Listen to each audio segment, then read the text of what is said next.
کس حد تک ہمارے لوگ چلے گئے ہیں، قرآن کا استعمال کیا کر رہے ہیں، اور کتابوں کے نام اتنے اٹریکٹیو، اتنے دلکش، اسلامی وظائف، قرآنی وظائف، اور ان میں یہ وظائف اس طرح کے موجود ہیں۔ قرآن شفا ہے، لیکن صرف ان حدود میں رہتے ہوئے جو حدود ہمیں اللہ کے رسول صلی اللہ علیہ وسلم بتا گئے، ان حدود میں رہیں۔ ایک واقعات میں صرف یہ ذکر کر دیتا ہوں آپ کے سامنے کہ قرآن شفا کیسے۔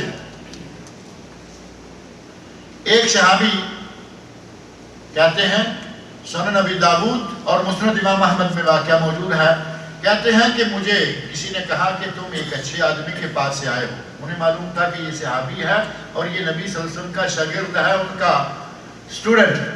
کہتے ہیں کہ تم اچھے آدمی کے پاس سے آئے ہو، اور یہ کلمہ جو ہے تم اچھے آدمی کے پاس سے آئے ہو، یہ کئی کافروں نے کہا، اندر سے وہ مانتے تھے کہ وہ اچھے آدمی ہیں۔ ایک واقعہ ہماری پرائمری کلاسز میں بچوں کو پڑھایا جاتا ہے، نبی صلی اللہ علیہ وسلم ایک درخت کے نیچے لیٹے ہوئے تھے، درخت پر تلوار لٹک رہی تھی، دشمن آیا، مشرک آیا، واقعہ ذہن میں آ رہا ہے نا؟ اس نے تلوار پکڑی، سونپی، کہا کہ تمہیں مجھ سے کون بچائے گا؟ تو نبی صلی اللہ علیہ وسلم نے فرمایا اللہ۔ جب آپ نے فرمایا اللہ، تو اس وقت اس کافر کے ہاتھ میں تلوار کانپنے لگی، بالآخر تلوار گر گئی۔ نبی اکرم صلی اللہ علیہ وسلم نے وہی تلوار اٹھائی اور پوچھا میں یمنعک منی۔ یہ کلمات چند سیکنڈ پہلے اس نے کہے تھے۔ صحیح بخاری میں یہ واقعہ موجود ہے، پرائمری کلاسز سے بات ایسا نہ ہو کہ کہیں کوئی کہانی ہے، صحیح بخاری میں یہ واقعہ موجود ہے۔ فرمایا میں یمنعک منی، آپ بتاؤ تمہیں مجھ سے کون بچا سکتا ہے؟ تو اس نے کہا کہ نہیں جی، جیسے ہمارے کہتے ہیں مائی باپ آج تو سب تمہارے ہاتھ میں۔ فرمایا نہیں، جس ذات نے تجھ سے مجھے بچایا ہے وہ مجھ سے تجھے بھی بچا سکتی ہے۔ کہا اسلام لاتے ہو؟ کہتا ہے کہ اسلام نہیں لاتا، لیکن یہ عہد کرتا ہوں کہ آج کے بعد میں نہ آپ کے خلاف اٹھوں گا، نہ آپ کے خلاف کسی اپنے لوگوں میں سے کسی کو اٹھنے دوں گا۔ اتنا مطیع فرمان ہو کے کہتا ہے کہ نہ میں آپ کے خلاف کبھی لڑوں گا، نہ بولوں گا، نہ اپنے قبیلے کو لڑنے بولنے دوں گا، لیکن مسلمان میں ابھی نہیں ہوں۔ گیا اور وہاں جا کے کہتا ہے اپنے لوگوں کو جئتکم من عند خیر الناس۔ میں بتانا چاہتا تھا کہ کافر کہتے تھے کہ کوئی بڑا اچھا آدمی، کہتا ہے جئتکم من عند خیر الناس، میں انسانوں میں سے سب سے بہترین انسان کے پاس سے ہو کے آ رہا ہوں۔ یہ کافر کہہ رہا ہے۔ انہوں نے کہا کہ لگتا ہے کہ تم اس ایک اچھے آدمی کے شاگرد ہو، تمہارے پاس کچھ ہوگا، ہمارا ایک آدمی بیمار ہے، اس کو ذرا اس کا علاج کرو۔ صحابی کہتے ہیں ایک انتہائی مجنون، ایک پاگل، ایک دیوانہ جو زنجیروں میں جکڑا ہوا تھا، وہ انہوں نے گھسیٹ کر میرے سامنے لا کر رکھ دیا۔ میں نے اس کا علاج شروع کیا۔ میں سورہ فاتحہ پڑھ کر 3 دن تک اسے دم کرتا رہا۔ تیسرے دن جب دم کر کے فارغ ہوا، وہ آدمی اس طرح تندرست ہو گیا کہ جیسے وہ کبھی بیمار تھا ہی نہیں۔ قرآن کریم شفا ہے، لیکن گھوٹ گھوٹ کر پلانے سے نہیں، باندھنے بندھانے سے نہیں، پڑھنے سے۔ جو طریقہ نبی اکرم صلی اللہ علیہ وسلم کی تصدیق کے ساتھ، یہ دم نبی نے نہیں کیا، صحابی نے کیا، لیکن نبی صلی اللہ علیہ وسلم نے تصدیق کی، کہا کہ مجھے اس نے کچھ دیا بھی، کیا یہ حلال ہے؟ تو نبی صلی اللہ علیہ وسلم نے فرمایا کہ تو نے حق کے ساتھ لیا، تیرا اس کو کھانا۔ ایک اور واقعہ اسی طرح کا صحیح بخاری میں موجود ہے۔ صحابہ کرام آ رہے ہیں، راستے میں ایک قبیلے کے سردار کو کوئی زہریلا کیڑا ڈنگ مار گیا۔ وہ قبیلے کا سردار ہے، وہ کہتے ہیں کہ ہم نے اپنے طور پر جو علاج معالجہ کرنا تھا کر لیا، کوئی فائدہ نہیں ہوا، اب تمہارے پاس کوئی آدمی ہے؟ حضرت ابو سعید خدری رضی اللہ عنہ حدیث کے راوی کہتے ہیں کہ اسی قبیلے کے لوگوں کو ہم نے شام کے وقت کہا تھا کہ ہمیں یہاں ڈیرا لگانے دو، رات گزاریں گے چلے جائیں گے، تو انہوں نے ہمیں ہکال دیا، کہا نہیں یہاں کوئی ہم کسی اجنبی کو ڈیرا نہیں لگانے دیں۔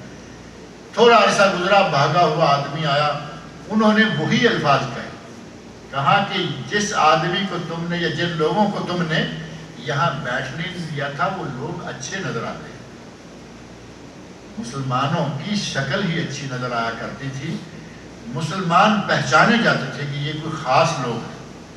آج کل تو بڑا مسئلہ بن گیا نا، آج کل تو پتہ نہیں چلتا کہ یہ مسلمان ہے بھی یا نہیں۔ کئی لوگ ایسے ہیں اور کہیں کوئی نشانی نظر آئے نہ آئے، ان کے سر پہ ٹوپی ہوتی ہے، جاتے ہوئے جی چاہتا ہے کہ آدمی کہے السلام علیکم، کہ یہ مسلمان ہوگا، کیونکہ ٹوپی ہے اور کچھ نہیں اس کے پاس، اور ٹوپی بھی نہ ہو اور کام بھی عام لوگوں کے ساتھ ہی کر رہا ہو، شکل، عقل، لباس، خوراک، پوشاک کوئی چیز نہ ہو تو کیا کریں گے؟ یقین مانے کبھی کبھی بڑی پریشانی ہوتی ہے کہ میں اب یہ آ رہا ہے، میں گزروں گا اس کے پاس سے، اس کو میں سلام کہوں یا نہ کہوں؟ اللہ شاہد دل میں بڑی کوفت ہوتی ہے کہ یہ مسلمان ہوگا، میں کچھ اور سمجھ کے سلام نہ کروں تو بھی بری بات، میں اسے اسلام کہہ دوں کافر ہے، رسول اللہ صلی اللہ علیہ وسلم کی نافرمانی تو بھی بری بات۔ ہمارا یہ حال، لیکن وہ کافر بھی پہچانتے تھے کہ آدمی اچھے ہیں، کیونکہ مسلمانوں کی شکلیں خوبصورت۔ کہا کہ تم میں کوئی ایسا آدمی ہے جو ہمارے سردار کا علاج کرے، اسے کوئی سانپ بچھو کاٹ گیا ہے۔ صحابی گئے، کہتے ہیں کہ میں نے سورہ فاتحہ پڑھ کر اسے دم کیا، ان کا سردار بالکل ٹھیک ہو گیا، لیکن سورہ فاتحہ پڑھنے سے پہلے، دم شروع کرنے سے پہلے میں نے کہا دیکھو ہم نے تم سے ٹھکانہ مانگا تھا، تم نے انکار کیا تھا کہ ہم یہاں کسی اجنبی کو رکنے نہیں دیتے، ہم علاج کریں گے تمہارے مریض کا لیکن بلا معاوضہ نہیں ہوگا، ہم معاوضہ لیں گے۔ معاوضہ طے ہوا، اور آتے ہوئے وہ صحابہ اکرام کی جماعت اپنے ساتھ 30 بکریاں لائی۔ وہ سردار تھا، اس کے لیے 30 بکریوں کا ریوڑ آگے لگانا آسان کام تھا، کہا یہ سب لے جاؤ۔ راستے میں آئے، جی چاہا کہ گوشت بھونے اور کھائیں، بکریاں 30 ہمارے پاس۔ اب ہمارے جیسی پارٹی ہوتی تو اور کچھ سوچتے نہ سوچتے، پہلے سوچتے کہ لکڑیاں کہاں سے لائیں، یہ آج روسٹ ہوگا ہمارا جنگل میں۔ صحابہ نے فوراً جیسے ہی ایک کی طرف سے خواہش ظاہر ہوئی، کہا نہیں، ہمیں یہ معلوم نہیں کہ ان بکریوں کا گوشت ہمارے لیے حلال بھی ہے یا نہیں، کیونکہ ہم تو دم کر کے قرآن پڑھ کے یہ لے کے آ گئے ہیں، پتہ نہیں یہ جائز ہے یا نہیں۔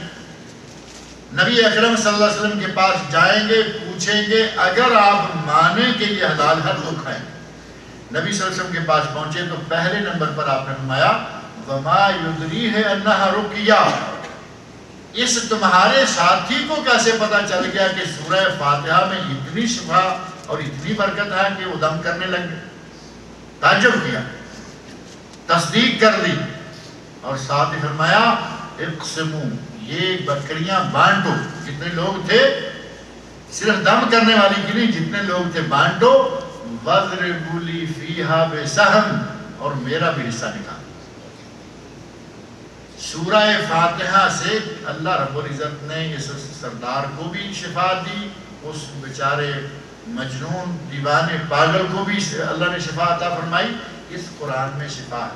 نبی صلی اللہ علیہ وسلم نماز پڑھ رہے تھے، باہر کو چھوڑیں آپ، نبی صلی اللہ علیہ وسلم، تفسیر طبرانی، مصنف ابن ابی شیبہ، شرح معانی الاثار طحاوی، ان کتابوں میں یہ حدیث موجود ہے، سند کے اعتبار سے قابل قبول ہے۔ نبی صلی اللہ علیہ وسلم نماز پڑھ رہے تھے، بچھو آیا اور اس نے آ کے پاؤں کی انگلی پر ڈنگ مار دیا۔ اب ہمارا کوئی زیادہ ہی عقیدت مند آدمی ہوگا تو کہے گا کہ کہاں کی بات، نبی پاک، بچھو، ڈنگ، وہ تو سمجھتے ہیں کہ یہ ممکن ہی نہیں بات۔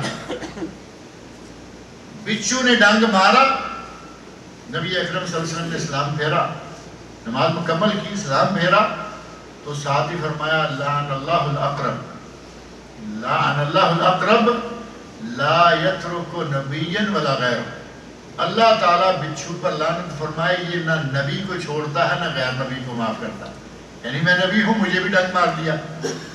اور ایک روایت میں آتا ہے لعن اللہ الاقرب لا یترک مصلیا ولا غیر، یہ بچھو نہ نمازی کو معاف کرتا ہے نہ بے نماز کو چھوڑتا ہے، کیونکہ آپ نماز بھی پڑھ رہے تھے۔ آپ نے نمک اور پانی منگوایا، نمک پانی دونوں ملے ہوئے، نمک پانی کو ملایا، جس جگہ پر بچھو نے ڈنگ مارا تھا وہاں آپ اپنی انگلی سے وہ نمکین پانی لگاتے رہے، اور سورہ الکافرون مصنف ابن ابی شیبہ میں ہے، سورۃ الکافرون اور معوذتین، قل اعوذ برب الفلق اور قل اعوذ برب الناس، یہ تینوں آیت صورتیں پڑھ کر وہاں پھونک مارتے رہے۔ دوسری تینوں کتابوں میں قل هو اللہ احد، سورۃ الاخلاص اور معوذتین، قل اعوذ برب الفلق اور قل اعوذ برب الناس، ان تین صورتوں کا ذکر ہے۔ آپ یوں سمجھ لیں کہ دونوں روایتوں کو اکٹھا کیا جائے تو چاروں قل شریف جو ہم کہتے ہیں نا، قل یا ایھا الکافرون، قل هو اللہ احد، قل اعوذ برب الفلق، قل اعوذ برب الناس، یہ چاروں صورتیں چھوٹی چھوٹی پڑھتے جائیں، سانپ بچھو کوئی زہریلا جانور اس کا اثر باقی نہیں رہے گا۔ نبی صلی اللہ علیہ وسلم دم کرتے رہے، نمکین پانی بھی اوپر لگاتے رہے، حتی سکنت، یہاں تک کہ آپ کو سکون آ گیا، سارا درد و تکلیف ختم ہو گیا۔ قرآن شفا ہے، قرآن شفا ہے، وہ زہریلے جانور کے کاٹے ہوئے کی شفا ہے، وہ تمام خوفناک پریشانیوں، بیماریوں، ٹینشنوں کی پریشانی، ہر طرح کی، قرآن دلی امراض کی بھی شفا ہے، جسمانی امراض کی بھی شفا ہے۔ آج کا دور جس دور سے ہم گزر رہے ہیں، ہر آدمی کو پوچھیں، کوئی پیچھے سے پریشان ہے، ہمارے رشتہ داروں میں یہ ہو گیا، کوئی یہاں پریشان ہے، ہماری کمپنی پتہ نہیں کیا کر رہی ہے، کوئی کسی طرح، چونکہ ہمارا وہ صحابہ کے زمانے والا یا مسلمانوں والا تو انداز ہی نہیں رہا نا۔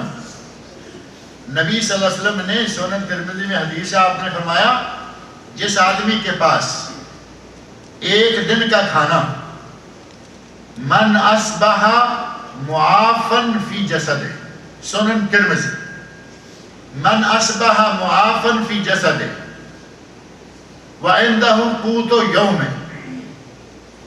وآمنا فی سربہ وعندہ قوت یوم، تین چیزیں، جو صبح اٹھا وہ جسمانی طور پر تندرست ہے اور اس کو امن و سکون حاصل ہے، یعنی پرامن ماحول میں ہے، ایک دن کا کھانا اس کے پاس موجود ہے، فرمایا کأنما حیزت لہ الدنیا بحذافیرہا، اس کے گھر میں تو ساری دنیا کی دولتیں اکٹھی ہو چکی، ساری دنیا کی دولتیں، امن، صحت اور ایک دن کی روٹی۔ اب ہمارے پاس ایک نسل کی روٹی بھی موجود ہو تب بھی پریشان، میں بھی کھا جاؤں، میرے بچے بھی کھا جائیں، اتنا پیسہ موجود ہے بینک میں پڑا ہے، پھر پریشان، پتہ نہیں کمپنی اب کہاں بھیج رہی ہے، کیا ہو۔ یہ ٹینشنیں آج بے شمار لگی ہوئی ہیں۔ اگر ان بیماریوں کا اس سے بڑھتے بڑھتے پھر یہی شوگر بنا دیتی ہیں، یہاں ڈاکٹر رات میں سے بھی کوئی ہوگا، پہلے ٹینشن آ گئی، پھر شوگر آ گئی، بلڈ پریشر آ گئی، ان تمام بیماریوں کا علاج قرآن کریم کے اندر موجود، اور دلیل قرآن کریم کے خود اپنے الفاظ ہیں۔ اللہ رب العزت نے فرمایا ہے الا بذکر اللہ تطمئن القلوب، اللہ کے ذکر سے، اللہ کی کتاب قرآن کریم کی تلاوت سے دلوں کو اطمینان ملتا ہے، ٹینشن ختم ہوتی ہے، ڈپریشن ختم ہوتا ہے، یہ ختم ہوتا ہے، وہ انسان تندرست و توانا ذہنی طور پر پرسکون رہتا ہے۔ اگر آدمی قرآن کا پڑھنے والا ہو، قرآن کا ماننے والا ہو، علامہ محمد اسد نے جو ریل میں ماحول دیکھا تھا وہ دیکھنے کے لیے نہیں ملے گا۔ ان تمام بیماریوں کی اور جسمانی بیماریوں، اندھیری رات، سخت اندھیرا چھایا ہوا، زوردار آندھی آئی، صحابہ کرام سارے پریشان سفر کے دوران، نبی اکرم صلی اللہ علیہ وسلم کے پاس گئے، یا رسول اللہ بڑی گھبراہٹ ہو رہی ہے۔ نبی اکرم صلی اللہ علیہ وسلم نے فرمایا کہ صرف قل اعوذ برب الفلق اور قل اعوذ برب الناس پڑھو، سارے ہر قسم کا ڈر خطرہ سب دور ہو جائے گا۔ بعد میں فجر کا وقت ہوا، فجر میں نبی اکرم صلی اللہ علیہ وسلم نے یہی دو صورتیں پڑھی، تلاوت کی، فجر کی نماز بھی انہی صورتوں سے پڑھائی۔ ساری پریشانیوں کا علاج ہمارے پاس قرآن کریم کے اندر موجود ہے۔ آج کا ایک بڑا ہی برننگ ٹاپک ہے جنات، جادو، تعویذ، گنڈے، اور ہمارے لوگوں میں خاص طور پر پاکستانی انڈین لوگوں میں کسی کی بچی کو اپنے گھر میں خوش بستے دیکھ لیا، اپنے اندر آگ لگی ہوئی ہے کہ اس کی بچی خوش کیوں ہے۔ کسی کا بیٹا کسی اچھی جگہ کام کر رہا ہے، پتہ چلا کہ اس کی سرورت اچھی ہے، اس کے دل میں جلن ہو رہی ہے کہ لو جی یہ تو ان کے بارے میں آئے۔ جیسے ہی کچھ ایسا ہوا فوراً کسی خبیث کے پاس گئے اور اسے کہا کہ کچھ کرو۔ اب وہاں سے تعویذ، گڈے، جنات، جادو، یہ اور وہ کتنا کچھ کروا کے کتنے لوگوں کو پریشان کیا ہوا ہے۔ ماحول میں، معاشرے میں آپ کو لوگوں کے واقعات معلوم ہوں گے۔ اور جادو ہے، جادو کی حقیقت ہے، اور تو اور نبی صلی اللہ علیہ وسلم پر جادو ہو گیا۔ صحیح بخاری، صحیح مسلم، کتب حدیث میں صحیح اسناد کے ساتھ واقعہ موجود ہے۔ کئی لوگ کہتے ہیں ارے نہیں جادو وادو نہیں ہوتا، کچھ بھی نہیں ہوتا۔ نہ مانے کوئی تو کیا کہہ سکتا ہے۔ کئی لوگ کہتے ہیں جن نہیں ہوتا۔ قرآن کریم میں پوری سورۃ الجن موجود ہے، کہیں گے جن نہیں ہوتا، یہ بس ایسے وہم ہے یا فلاں ہے۔ ہمارے لوگوں کا کیا ہی کہنا ہے، ماننے پہ آئیں تو پتھر کو خدا مان لیں، نہ ماننے پہ آئیں تو اس خدا کو خدا نہ مانیں۔ کہتے ہیں جن کچھ نہیں، یہ جادو کچھ نہیں۔ اللہ کے رسول صلی اللہ علیہ وسلم کو جادو ہو گیا اور میرے زبان سے وہ گچھا منگوایا گیا، کھولا گیا، حضرت جبرائیل امین آئے، حضرت جبرائیل امین نے دم کیا، وہ گچھا بھی نکالا، اور اس وقت قرآن کریم کی یہ آخری 2 سورتیں نازل ہوئی تھیں جن کو معوذتین کہا جاتا ہے، قل اعوذ برب الفلق اور قل اعوذ برب الناس۔ اس جادوگر نے، لبید بن عاصم یہودی نے، اس کی بچیوں نے مل کر نبی صلی اللہ علیہ وسلم پر جادو کیا۔ اور نبی پر جادو کرنے کا باعث کیا تھا؟ کیا نبی نے کسی کو تکلیف دی تھی؟ کیا نبی کے بڑے بڑے پیلس تھے، محلت تھے کہ جسے دیکھ کر کچھ بھی نہیں؟ دنیا کا سب سے حسن اخلاق کی مالک شخصیت، دنیا کی خدمت کرنے والی شخصیت، لوگوں کے کام آنے والی شخصیت اور بوریا نشین شخصیت۔ لیکن جادو کا مقصد کیا تھا کہ یہ جس اسلام کو لے کے اٹھے ہیں ان پہ کچھ ایسا وار کرو کہ یہ اسلام آگے بڑھنے نہ پائے۔ اس ذات نے اسلام کو قیامت تک قائم رکھنا ہے، وہ ہر قسم کے حالات میں مسلمانوں کو قائم رکھے گا۔ اور نبی صلی اللہ علیہ وسلم بشارت دے گئے ہیں، لا تزال طائفۃ من امتی منصورین ظاہرین علی الحق، میری امت کا ایک گروہ، میری امت کے مسلمان یہ قیامت تک غالب رہیں گے۔ انہوں نے نبی صلی اللہ علیہ وسلم کو دعوت کے میدان سے روکنے کے لیے جادو کیا۔ اللہ رب العزت نے یہ آیتیں نازل کی جب جبرائیل امین نے بتایا کہ فلاں کنویں میں وہ جادو کی ہوئی چیزیں دبائی گئی ہیں، نکلوا لی گئی، اور قرآن کریم کی یہ صورتیں 11 آیتیں ہیں دونوں صورتوں میں۔ اور اس جادو شدہ کنگی میں، کھجور کے خوشے میں جو کوئی دھاگا باندھا گیا تھا، اس دھاگے کو 11 ہی گرہ لگائی گئی تھی۔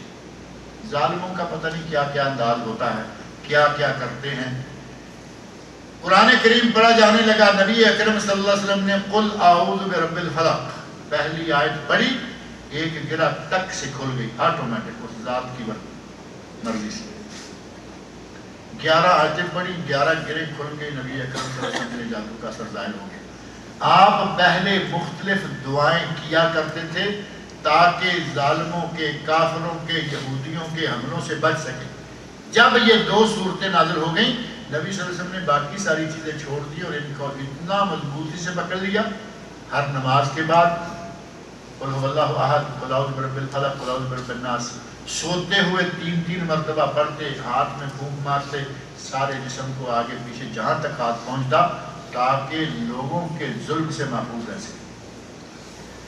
آج ہم وہ قرآن کریم ہمارے پاس موجود ہے، وہ چیزیں ہمارے سامنے ہیں، لیکن بات یقین کی ہے، یقین نہ رہے تو کوئی بات نہیں بنتی۔ ہم یہ نہیں مانتے، ہم یہاں سے فون کریں گے فلاں مولوی ٹیلی ویژن پہ آ رہا ہے، تم کچھ بتاؤ۔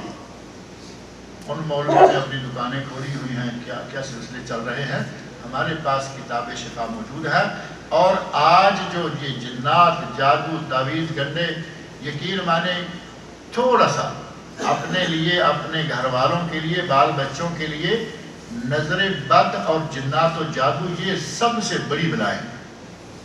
نبی صلی اللہ علیہ وسلم نے ارشاد فرمایا، میں اس کا ایک جو علاج ہے مختصر سا وہ بھی بتاتا جاتا ہوں۔ نبی صلی اللہ علیہ وسلم ارشاد فرماتے ہیں کہ العین حق، نظر بد حق ہے، لگ جاتی ہے۔ اب اس کا بھی کوئی انکار کر دے تو اس کی مرضی، جادو کا کرتے ہیں، جنات کا کرتے ہیں۔ نظر بد لگ جاتی ہے، کہتے ہیں کہ نظر پتھر پھاڑ دیتی ہے۔ آپ کا ارشاد ہے کہ میری امت کی آدھی سے زیادہ موتیں نظر بد سے ہوتی ہیں، حدیث شریف، آدھی سے زیادہ موتیں صرف نظر بد سے۔ ہم کہتے ہیں کہ نہیں، ابھی تو اس نے میرے ساتھ مغرب کی نماز پڑھی تھی، آدمی مر گیا، کوئی کہہ رہا کہ ابھی میرے پاس سے گزر کر گیا ہے، ابھی میں اس کے پاس سے آ رہا ہوں، وہ لپیٹا گیا اور معاملہ بے عین ہی ایک واقعہ نبی اکرم صلی اللہ علیہ وسلم کے عہد مبارک میں پیش آیا۔ ایک صحابی نہانے لگے، کپڑے اتارے، نیچے والی چادر باقی ہے، ظاہر ہے کہ نہانے لگے، لوگ بھی اپنے ساتھی بھی کچھ موجود تھے، تو تہبند یا جو ازار تھی وہ باقی تھی، اوپر سے یہ چادر اتاری۔ وہ حسین و جمیل صحابی تھے، ساتھ ایک آدمی نے کہا کہ میں نے اتنا خوبصورت جسم تو آج تک کسی کا نہیں دیکھا، یہ الفاظ کہے اور نکل گئے۔ اب نبی صلی اللہ علیہ وسلم نے ہمیں کچھ ہدایات دی ہیں، کسی کا بیٹا، کسی کا بھائی، کسی کا گھر، کسی کی کوئی اچھی چیز، خوبصورت چیز، دل کو بھانے والی چیز دیکھے تو کیا کریں؟ ماشاءاللہ ماشاءاللہ تبارک اللہ۔ عربوں میں یہ بڑی اچھی عادت ہے، آپ کے پاس آپ کا مثلا کپڑا دیکھ لیا نا اچھا ہے، ان کو پسند آئے، فوراً پکڑیں ماشاءاللہ تبارک اللہ، ماشاءاللہ، من فصل من فیل سے، کہاں سے لیا، کس نے سیا، ماشاءاللہ تبارک اللہ۔ اگر یہ نہ کہیں اور ایسے ہی نا کہ کیا کپڑا ہے، تو پتہ نہیں وہ کپڑے والا بھی گیا اور کپڑا بھی گیا۔ صحابی نے کہا کہ اتنا خوبصورت جسم تو میں نے کبھی دیکھا ہی نہیں، یہ دو الفاظ کہے اور وہ آگے نکل گئے، اور جو نہانے والے تھے نہانے کا موقع ہی نہیں آیا، نہانے سے پہلے گول مول لپٹ کے۔ ان کا بیٹا قریب ہی تھا، بھاگا نبی اکرم صلی اللہ علیہ وسلم کے پاس گیا، یا رسول اللہ میرا باپ۔ فرمایا حل تتہمون احد، کیا کسی پہ الزام لگاتے ہو کہ کسی نے کچھ کیا ہے؟ بیٹا کہتا ہے کہ یا رسول اللہ ہمیں کسی پہ الزام لگانے کا کیا، البتہ ایک آدمی نے فلاں نے یہ کلمات کہے تھے۔ فرمایا جاؤ اس کے پاس، اس کو بلاؤ۔ بلایا گیا، آپ نے ارشاد فرمایا کہ کیوں اپنے لوگوں کو ہلاک کرنے پر تلے ہوئے ہو؟ جب تمہیں کوئی چیز اچھی لگتی ہے تو کیوں اپنی زبان سے ماشاءاللہ نہیں کہتے؟ جاؤ غسل کرو اور اپنے غسل کا جھوٹا پانی اس بچے کو دے کے بھیجو۔ بچے کو کہا کہ یہ غسل کرتے ہیں، جھوٹا پانی لاتے ہیں، وہ پانی کا ٹب، بالٹی، جو بھی برتن ہوگا اپنے باپ کے پیچھے سے یکدم اس کے اوپر ڈال دینا۔ بچے نے پانی ڈالا اور والد بالکل تندرست ہو کر بیٹھ گئے۔ نبی اکرم صلی اللہ علیہ وسلم نے پہلی چیز یہ بتائی کہ نظر بد لگے تو جس کی نظر لگنے کی توقع ہے اس کا جھوٹا پانی، وضو کا پانی، استنجے کا پانی، پورے غسل کا پانی، یہ اس پہ ڈالو، یہ سب سے پہلا علاج ہے۔ اصل چیز جادو جنات وغیرہ کا جیسے کنویں سے وہ نکلوائی چیزیں اور ان کو ظاہر کیا، وہ کرو، یہ کرو، اور یہ مسئلہ کچھ ایسا ہے کہ بڑی خوش اسلوبی سے حل کرنے والا ہے۔ وہاں تو مسئلہ تھا نبی صلی اللہ علیہ وسلم کا، آپ نے فرمایا غسل کرو۔ اب مثال کے طور پر کسی کو پتہ چل گیا کہ نظر لگی ہوئی ہے اور وہ جا کے کہیں تمہاری نظر لگی ہے غسل کرو، وہ جوتا نکال دے گا، مجھے کہہ رہے ہو؟ لہذا اس معاملے کو خوش اسلوبی کے ساتھ، حکمت اور دانائی کے ساتھ، بجائے اس کے کہ یہ جا کے کہو کہ تمہاری نظر لگ گئی، ہمارا یہ ہو گیا، نہیں، اچھے طریقے سے آپ نے ایک مثال کے طور پر آپ نے ایک آدمی ہیں، آپ کا جھوٹا میٹھا ہمارے لیے اچھا ہوگا، کچھ وضو کرو، کچھ ہمیں پانی، اچھے طریقے کے ساتھ، تاکہ اس کو، حالانکہ کتب حدیث میں فقہا نے یہاں تک لکھا ہے کہ آپ کو پتا ہے کہ فلاں آدمی کی نظر بڑی تیز ہے، لگتی رہتی ہے، اور نظر کا معاملہ عجیب ہے۔ علامہ ابن قیم رحمۃ اللہ علیہ نے الطب النبوی کے نام سے ان کی کتاب ہے، عربی میں 400-450 صفحے کی اور 850 صفحے کے قریب وہ اردو میں ہے، طب نبوی کے نام سے معروف ہے۔ وہ کہتے ہیں کہ نظر کس طرح لگتی ہے، انہوں نے یہاں مثال دے کر سمجھایا کہ سانپوں میں سے ایک سانپ ایسا ہے کہ اس کے ڈسنے کی ضرورت نہیں پڑتی، اگر کوئی سانپ کو دیکھ لے یا سانپ کسی کو دیکھ لے تو اس کا اثر اس پہ ہو جاتا ہے. کہتے ہیں کہ نظر بھی اسی طرح ہے کہ جس آدمی نے صرف دیکھا اور کلمات جو اسلامی ہیں ماشاءاللہ تبارک اللہ نہیں کہے فوراً اپنا اثر کر جاتی ہے. غرض یہ کہ نظر کے لیے نبی اکرم صلی اللہ علیہ وسلم نے دم سکھلایا ہے اپنے بچوں کو، اپنے گھر والوں کو، بیویوں کو، شوہروں کو، عزیزوں کو، اقارب کو وہ دم کریں. اور وہ دم نبی صلی اللہ علیہ وسلم اپنے نواسوں حضرت حسن اور حسین رضی اللہ عنہما دونوں کو کیا کرتے تھے. اور ساتھ ہی فرمایا کرتے تھے کہ حضرت ابراہیم خلیل علیہ السلام اپنے بیٹوں حضرت اسماعیل اور حضرت اسحاق علیہ السلام ان دونوں کو یہ دم کیا کرتے تھے. اور وہ دم کیا ہے؟ اعیذکما بکلمات اللہ التامات من شر کل شیطان وہامۃ ومن کل عین لامہ. یہ دم حضرت ابراہیم خلیل کیا کرتے تھے، رسول اللہ کیا کرتے تھے، ہمیں کرنا چاہیے. اور اس میں تھوڑا سا فرق ہے. اعیذکما دو بچے حضرت حسن اور حسین اسماعیل اور اسحاق علیہ السلام رضی اللہ عنہما. آج اگر ایک بچہ ہے، ایک مرد ہے، ایک چیز ہے، اعیذکا، لڑکی ہے، عورت ہے، بیوی ہے، کوئی بھی ہے، بہن ہے، اعیذکے، دو چار ساری اپنے گھر والوں کو بٹھا لیا، اعیذکم، یہ صرف چھوٹا چھوٹا لفظ بدلے، اپنے گھر والوں کو خود دم کریں. ہمیں دکانداریوں کے پیچھے پڑنے کی ضرورت نہیں. نبی صلی اللہ علیہ وسلم اپنے گھر والوں کو خود دم کیا کرتے تھے. اور نبی اکرم صلی اللہ علیہ وسلم کو حضرت عائشہ رضی اللہ عنہا نے دم کیا. آخری عمر میں، آخری ایام میں نبی صلی اللہ علیہ وسلم کی تکلیف بڑھ گئی. حضرت عائشہ رضی اللہ عنہ فرماتی ہیں کہ میں نے معوذتین پڑھ کر نبی صلی اللہ علیہ وسلم کو دم کیا، لیکن جب باری آئی کہ آپ اپنے دستے مبارک میں پھونک مار کر ہاتھ پھیرا کرتے تھے، گھر والوں کو اپنا ہاتھ پھیرا کرتے تھے، فرمایا جب ہاتھ پھیرنے کی باری آئی تو میں نے ہاتھ نبی صلی اللہ علیہ وسلم کا پکڑ لیا. وہ پڑھ نہیں پا رہے تھے تکلیف کی وجہ سے، لیکن ہاتھ آپ کا پکڑا اور آپ کے چہرے پر، آپ کے سینے پر پھیرا، کیونکہ جو برکتیں اس ہاتھ میں ہیں میرے ہاتھ میں کہاں. قرآن کریم کتاب ہدایت اللہ نے ہماری ہدایت کے لیے نازل کیا. قرآن کریم میں ہمارے لیے شفا بھی ہیں، ہدایت کے بے شمار مسلمانوں کے، صحابہ کے، آج کے کافروں کے واقعات موجود ہیں. اور قرآن کریم میں ان حقوق کے تحفظ کا بہت بڑا ذخیرہ موجود ہے جن حقوق کا آج کافر بڑا شور مچا رہے ہیں. ہیومن رائٹس ایک بڑا مسئلہ بنا ہوا ہے نا. امریکہ کہتا ہے کہ میں ساری دنیا میں ہیومن رائٹس کا چیئرمین، میں دنیا میں انسانی حقوق جو ہے لوگوں کو حقوق دلا رہا ہوں. تم حقوق کہاں دلاؤ گے؟ حقوق تو ہمیں ہمارے نبی نے 1500 سال پہلے دے رکھے ہیں، قرآن کے ذریعے موجود ہیں. اور حقوق دلائیں گے کیا؟ کبھی اخبار میں آ جاتا ہے کہ فلاں یورپ کے ملک میں ریلوے اسٹیشن پر ایک چڑیا نے گھونسلہ بنا لیا تھا، وہ مینٹیننس کرنے کے لیے پریشان ہیں کہ اب گھونسلہ اٹھائیں نہ اٹھائیں، اٹھایا تو بچے اور انڈے کیا ہو. باقاعدہ پارلیمنٹ میں یہ بات پہنچ جاتی. جب پارلیمنٹ میں چڑیا اور اس کے گھونسلے کی بات پہنچتی ہے، وہاں فلسطین کے بچوں کی بات نہیں جاتی.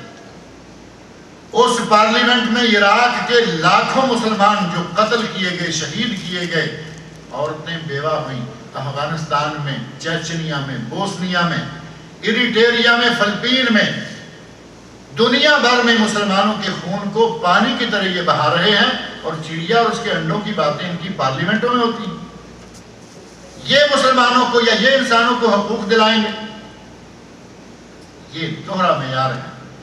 جہاں ان کے لوگوں کی بات ہو یا ان کے اپنے جانوروں کی، ان کے کتے بھی بسکٹ کھائیں اور یہ مسلمانوں کو بھوکا اور پیاسا ماریں. ابو غریب جیل، گوانٹانامو جیل، پوری دنیا یہ سٹوریاں جانتی ہے. آج کافر ہمیں انسانی حقوق، ہیومن رائٹس یہ سکھلائیں. قرآن کھول کر دیکھیں، آپ کو ایک ایک چیز کا پتہ چلے گا کہ قرآن کریم نے انسان کے حقوق کا تحفظ کیسے کیا. انسان کی جان سب سے بڑا حق ہے، انسان کی جان سب سے قیمتی چیز. حضرت عمر فاروق رضی اللہ عنہ نے نبی صلی اللہ علیہ وسلم سے ایک مرتبہ بڑے شوق میں آ کر کہا یا رسول اللہ میں آپ کو ساری دنیا سے زیادہ محبت کرتا ہوں سوائے اپنے جان کے. تو آپ نے فرمایا عمر ابھی تمہارا ایمان مکمل نہیں ہوا.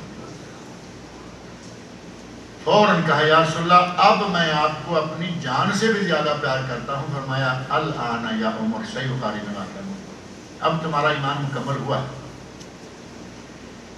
جان کی اتنی قیمت اور ہماری کتاب قرآن کریم نے جان کا اتنا تحفظ کیا. لا تقتلوا اولادکم خشیۃ املاق, فرمایا کہ فقر کے ڈر سے اپنے بچوں کو قتل نہ کرو. لا تقتلوا اولادکم من املاق, دو جگہ الگ الگ سیگا. ایک جگہ فرمایا نحن نرزقکم و ایاہم, تمہیں بھی رزق روزی ہم دیتے ہیں تمہارے بچوں کو بھی ہم دیں گے. دوسری جگہ فرمایا کہ تمہارے بچوں کو روزی دیں گے انہی کی برکت سے تمہیں بھی دیں گے. اور قرآن نے فرمایا لا تقتلوا انفسکم, اپنے آپ کو قتل نہ کرو. خودکشی اور آپس میں بھائیوں کا قتل, سب سے قیمتی چیز ہے جان. جان کے تحفظ کا حق قرآن نے محفوظ کر دیا. مسلمان کافر کو, مسلمان ذمی کو, مسلمان کو کوئی کسی کو قتل نہ کرے سوائے اس کے کہ میدان وقع جنگ کا میدان ہو, وہاں کافر مسلمان لڑے قتل ہو ٹھیک. ایک کافر مسلمانوں کے ملک میں اگر ذمی بن کر آ جائے, اس کی مسلمانوں نے, اسلام نے, قرآن نے اس کی اتنی گارنٹی دی ہے, اس کو اتنی سیکورٹی دی ہے, اتنا تحفظ دیا ہے کہ نبی صلی اللہ علیہ وسلم نے ارشاد فرمایا اگر کسی نے کسی ذمی کو قتل کر دیا قیامت کے دن وہ جنت میں جانا تو دور کی بات ہے جنت کی خوشبو بھی نہ سونگھ پائے. کافر کی جان کی کس قدر تحفظ اسلام نے دی. یہ ہمیں حقوق سکھلائیں گے, ہمیں حقوق قرآن نے دیے, کافروں کو حقوق قرآن نے دیے. یہ انسانی حقوق کا منشور یا ہیومن رائٹس کا چارٹر جو آج یہ لیے گھوم رہے ہیں ہمارے پاس 1500 سال سے موجود ہے. جانوروں کے حقوق, ایک واقعہ, بہت سارے واقعات موجود ہیں, اونٹ کا, چڑیا کا, چیونٹیوں کا. نبی اکرم صلی اللہ علیہ وسلم نے قدم قدم پر جانوروں کے ساتھ رحم کھانے کی تعلیمات دی. ایک آدمی کو قتل ہی کرنا ہے تو آپ نے فرمایا چھری تیز کر لو, تلوار تیز کر لو, ایک وار میں گردن اڑنی چاہیے تاکہ مقتول کو تکلیف نہ ہو. جانور کو ذبح کرنا ہے قربانی کے موقع, یہ نہیں کہ جیسی چھری چاہے چلاؤ جیسے چاہو, نہیں. فرمایا بل یحد احدکم شفرۃ, چاہیے کہ اپنی چھری کو تیز کر لے, بل یرح ذبیحۃ, اور اپنے ذبیحے کو راحت پہنچائے. اگر ایک سیکنڈ میں چھری نے گلا کاٹ دیا تو ذبیحہ کا معاملہ ختم, اور اگر لگا ہے چھری پہ بار بار نہیں چل رہی, آدھا گلا کاٹ لیا پھر اس کو تیز پتھر پہ مارتا ہے. تو نبی اکرم صلی اللہ علیہ وسلم نے جانوروں کے حقوق, انسانوں کے حقوق. پھر بات کو مجھے لگتا ہے کہ پرچی آ گئی ہے, یہ پرچی مولویوں کے لیے بڑی ہوتی ہے کہ بس بھائی اب چھوڑو, میں نے پڑھا نہیں اچھی طرح لیکن یہی ہوگی. مسئلہ یہ ہے کہ قرآن نے کہا آپس میں قتل کرنا, کافر مسلمان سب کی جانوں کا تحفظ, مال کا تحفظ, کسی کا مال بلا وجہ نہ کھاؤ. لا تاکلوا اموالکم بینکم بالباطل وتدلوا بها الی الحکام, ایک دوسرے کا مال بلا وجہ بلا سبب نہ کھاؤ. اور ساتھ ہی فرمایا کہ عورت کمائے تو اس کا ہے, مرد کمائے تو اس کا. حق کی ملکیت جس کو کہتے ہیں قرآن کریم میں موجود ہے. حق وراثت, اگر کوئی فوت ہو جائے تو جتنا بیٹے کو اسی طرح بیٹی کو, جو رشتہ دار ہیں حق وراثت موجود ہے. حق مہر, قرآن نے فرمایا وآتوہن صدقاتہن نحلا, عورتوں کو ان کا حق مہر دے دو. انسان کی جان کا حق اور حقوق میراث یا حقوق وراثت جو ہے وہ چند سال پہلے ہندوستان کی سپریم کورٹ نے بھی مان لیا عورت کا حق وراثت اور حق ملکیت, ورنہ وہاں بھی نہیں تھا. اسلام نے جتنے بھی حقوق ہو سکتے ہیں ایک ایک حق کی گارنٹی دی ہے, اور ان سب کی متعلقہ قرآن سے آیتیں نکال کے پڑھنا شروع کریں تو بات لمبی ہو جاتی ہے. اللہ رب العزت سے دعا ہے کہ وہ ہمیں قرآن پڑھنے والا بنائے. اللہ تعالی ہمیں قرآن کریم کی تلاوت کرنے، قرآن کریم کو سمجھنے اور قرآن کریم پر عمل کرنے کی توفیق دے۔ قرآن کریم سے مسلمان دور کیوں ہیں؟ اس کے کچھ اسباب ہیں اور اس کے لیے وقت چاہیے، لیکن ایسے کرتے ہیں کہ میں چھوٹی چھوٹی گنتی کرتا ہوں، اب باقی آپ خود سمجھ لینا۔ والدین کی لاپرواہی، بچے کو قرآن کی طرف لگاتے ہی نہیں، پیدا ہوتے ہی جیسے اس ہوش سنبھالی، ہمارے پنجاب کے علاقے میں گالیاں دینا سکھلاتے ہیں کہ اپنے ابے کو گالی دے، اپنے چاچے کو گالی دے، اور جو پڑھا لکھا طبقہ ہے وہ ABC سکھلاتا ہے، بسم اللہ کی طرف کوئی لاتا ہی نہیں۔ والدین کی لاپرواہی کے نتیجہ میں لوگ قرآن سے دور ہو رہے ہیں۔ نظام تعلیم ہمیں قرآن سے دور کر رہا ہے، ہمیں جتنی جال سازیاں ہیں وہ ہمارے اسکول کے حساب کی کتابوں میں سکھلائی جاتی ہیں، قرآن نہیں۔ اسی طرح آج ایک بہت بڑا فتنہ قرآن سے دور رکھنے کے لیے ٹیلی ویژن ہے۔ کہیں گے کہ ٹیلی ویژن اس لیے لگایا ہے کہ میں کرکٹ کے میچ کا بڑا لیکن یہ 24 گھنٹے میں سے کرکٹ میچ چاہے 5 یا 7 منٹ دیکھیں، فلمیں یہ 20 گھنٹے دیکھیں۔ بہانہ یہ کہ میچ کے لیے، کیونکہ میچ پہ آج کل کوئی اعتراض نہیں کرتا۔ چھوٹے بچے، آنکھیں جا رہی ہیں، صحت، اعصاب سارے سڑ رہے ہیں، لیکن ٹیلی ویژن نے گھر سے باہر قدم نہیں رکھا۔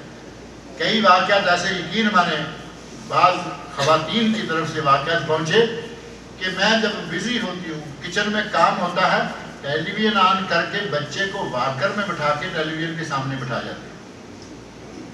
جس بچے کو ابھی کچھ بھی معلوم نہیں ہے اسے بھی ٹیلی ویژن کا چسکا ہے۔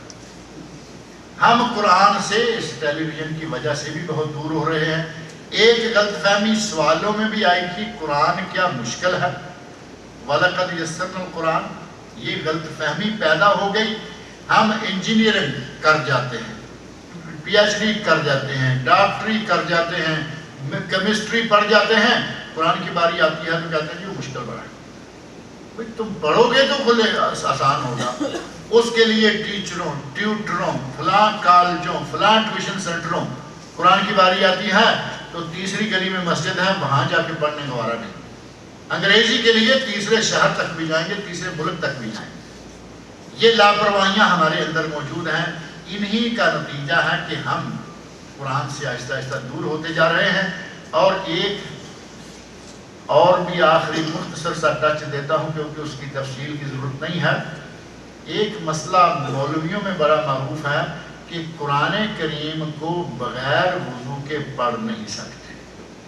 یہ مسئلہ جو ہے، یہ اگر علمی دلائل اور فقہی مسائل سارے اس کے بیان کیے جائیں تو اس میں وقت لگتا ہے۔ مختصر یہ کہ سورۃ الواقعہ آیت 77، 78 اور 79، 77، 78، 79 پڑھ کر دیکھیں۔ وہاں ہے اِنَّهُ لَقُرْآنٌ کریم فی کتاب مکنون لا یمسہ الا المطہرون۔ یہ 3 آیتیں ہیں، ان 3 آیتوں میں سے تیسری میں اللہ نے فرمایا ہے لا یمسہ الا المطہرون۔ یہ کتاب مکنون ہے لوح محفوظ میں، الکتاب، جس کو صرف مطہر پاک باز لوگ ہی چھوتے ہیں، مراد ہے فرشتے۔ ہمارے مولویوں نے لگا دیا اس قرآن پر اور ہمیں لگا دیا کہ ہم وہ ہوں تو ٹھیک ہے، نہیں تو نہیں چھو سکتے۔ صحابہ کرام میں سے، مفسرین کرام میں سے لوگوں نے کہا کہ نہیں، وہ بات نہیں ہے، وہ دوسری کتاب ہے، فرشتوں کے بارے میں ہے۔ اس مسئلے کو لوگوں میں ڈال کر ہم نے اس طرح بھی قرآن سے دور کر دیا۔ مجھے اچانک کسی بات کی ضرورت پڑی، اب میں سوچوں گا کہ نہیں ٹھیک ہے، جب کبھی وضو ہوگا تو قرآن کو کھولیں گے، بات ختم۔ تفسیر ہے، اسلامی کتاب ہے، نہیں کبھی وضو ہوگا تو کھولیں گے۔ ایک اس مسئلے نے بھی ہمیں قرآن سے تھوڑا دور کر رکھا ہے۔ اللہ رب العزت سے دعا ہے کہ وہ مجھے اور آپ سب لوگوں کو قرآن کریم کا قاری بنائے، پڑھنے والا بنائے، قرآن کریم پر عمل کرنے کی توفیق عطا فرمائے۔ وما علینا الا البلاغ المبین۔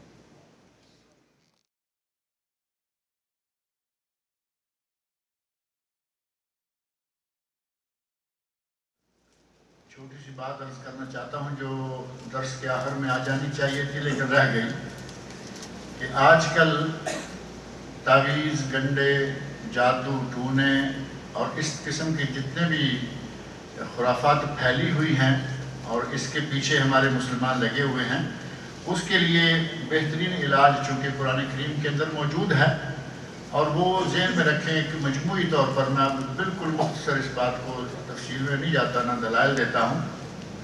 آپ سورۃ الفاتحہ، سورۃ البقرہ، خاص طور پر پہلی 5 آیتیں، آیت نمبر 255 255 جس کو آیت الکرسی بھی کہتے ہیں، آخری 2 آیتیں آمن الرسول بما انزل الیہ سے لے کر آخر تک. اسی طرح سورۃ المومنون آخری 4 آیتیں، اور چاروں کل یہ خاص طور پر صبح شام 1 مرتبہ، ہر نماز کے بعد 1 مرتبہ، اور سوتے وقت 3 مرتبہ، جیسا کہ نبی صلی اللہ علیہ وسلم کا ارشاد ہے، عمل ہے. یہ کر کے سویا کریں، یہ کرتے رہا کریں. انشاءاللہ جنات، جادو، تعویذ، گنڈے، آسیب، یہ وہ کوئی چیز نہیں رہے گی اور آئندہ نہیں ہونے پائے گی. یعنی صد للباب. کھانے میں حبہ سودا، یہ کلونجی، بلیک سیڈز جس کو کہا جا رہا ہے، حبہ سودا کے دانے، پاؤڈر یا تیل، زیتون، تیل، اچار، دانے، کوئی بھی چیز، آب زمزم، یہ وہ چیزیں ہیں جن کا باقاعدہ قرآن میں، احادیث میں ذکر موجود ہے. ان چیزوں کو استعمال کریں. نبی صلی اللہ علیہ وسلم میں ارشاد فرماتے ہیں من تصبح بسبع تمرات عجوا لم یضرہ سم ولا سحر. جس آدمی نے صبح 7 کھجوریں کھا لیں، اجوا کھجور تو معروف ہے نا. علامہ ابن باز رحمۃ اللہ علیہ نے اس کی تشریح کرتے ہوئے لکھا ہے کہ اگر اجوا نہ ملے تو مدینہ کی کوئی کھجور، اور اگر مدینہ کی کوئی کھجور نہ ملے تو کوئی بھی کھجور 7 دانے کھا لے، انشاءاللہ اس سے فائدہ ہوگا. اگر کوئی 7 دانے کھا لیتا ہے، نبی اکرم صلی اللہ علیہ وسلم ارشاد فرماتے ہیں کہ سانپ، بچھو، کسی زہریلے کیڑے کا کوئی زہر اثر نہیں کرے گا، اور کسی بدخواہ کی کوئی بری نظر اور کوئی سحر، جادو، کوئی چیز اثر نہیں کرے گی. ان چھوٹی چھوٹی چیزوں پر تھوڑی سی پابندی کرے، انشاءاللہ یہ ساری پریشانیاں اللہ تعالیٰ دور کرے گا. اب سوال یہ ہے کہ جس حمامات قبلہ کی طرف بنے ہیں، یعنی بیٹھنے کا سسٹم قبلہ کی طرف، یعنی یہ جو آج کل بنے ہوئے ہیں ٹائلٹس ہیں، حمام ہیں، اگر ان پہ بیٹھیں جس طرح وہ بنے ہوئے ہیں تو منہ قبلہ کی طرف ہو جاتا ہے. لگتا ہے کہ پوچھنا چاہتے ہیں کہ ان میں بیٹھنے کا یا اس پہ کیا سسٹم ہوگا. صحابہ کرام میں سے بعض صحابہ کی ایک حدیث موجود ہے، وہ کہتے ہیں کہ ہم شام گئے تو وہاں دیکھا کہ بیت الخلاء جو ہیں ان کا منہ قبلہ کی طرف. ہم وہاں بیٹھتے لیکن اس پر تھوڑا سا پہلو بدل لیتے. تھوڑی سی گنجائش تو ہوتی ہے نا، سیٹ کے اوپر برابر بیٹھنے کے بجائے تھوڑا دائیں تھوڑا بائیں ہو جائیں، وہ بالکل سیدھا نہیں رہے گا. ایک بات، ثم نستغفر اللہ، باہر نکل کے ہم اللہ سے توبہ بھی کرتے. تو ایک چیز یہ ہے. دوسرا یہ ہے کہ نبی اکرم صلی اللہ علیہ وسلم کے عمل مبارک سے بھی یہ بات ثابت ہے کہ اگر 4 دیواری کے اندر، یعنی ٹائلٹ ہے، چاروں طرف سے دیوار ہے، بند ہے، دروازہ بھی بند ہے، اوپر سے چھت بھی بند ہے، ایسی جگہ اگر کوئی قبلہ کی طرف منہ کر لے، پشت کر لے، تو انشاءاللہ کوئی حرج بھی نہیں ہے، کیونکہ یہ اب قبلہ کی طرف منہ شمار نہیں کیا جائے گا. سامنے دیوار آ گئی. چھت پہ بیٹھ کر ایسا کریں گے جائز نہیں، کھیت میں ایسا کریں گے جائز نہیں، کھلے صحرا میں، میدان میں ایسا کریں گے جائز نہیں، لیکن 4 دیواری کے اندر کی جائز موجود ہے. اور اس کی دلیل کتب حدیث میں موجود ہے کہ نبی اکرم صلی اللہ علیہ وسلم کو ایک مرتبہ 4 دیواری کے اندر اوپر کا حصہ حضرت ابن عمر رضی اللہ عنہما، جو نبی صلی اللہ علیہ وسلم کے سالے بھی لگتے ہیں، آپ کے علم میں ہے نا، حضرت عبداللہ بن عمر حضرت حفصہ بنت عمر کے بھائی ہیں، اور حضرت حفصہ ام المومنین ہیں، نبی صلی اللہ علیہ وسلم کی بیوی ہیں. اس اعتبار سے وہ کہتے ہیں کہ میں چھت پہ چڑھا تو میں نے نبی صلی اللہ علیہ وسلم کو قبلہ کی طرف منہ کر کے، لیکن وہ 4 دیواری کے اندر، یہ نہیں کہ کھلی جگہ تھی. تو اس حدیث کو پیش نظر رکھ کر علماء نے کہا ہے کہ اگر کبھی 4 دیواری کے اندر ایسا ہو تو انشاءاللہ گناہ نہیں، لیکن کھلی جگہ پہ نہیں ہونا چاہیے. پھر بھی اگر تھوڑی سی گنجائش دائیں یا بائیں، جیسے دیگر صحابہ نے شام کا واقعہ بتایا، اگر اس طرح کر لیں تو یہ زیادہ بہتر ہے. دوسرا سوال کہتے ہیں یہ ہے کہ حج یا عمرہ میں بال کٹوانے کا کس حد تک ہے؟ کس حد تک ہے سے مراد اب پتہ نہیں کیا لیا انہوں نے.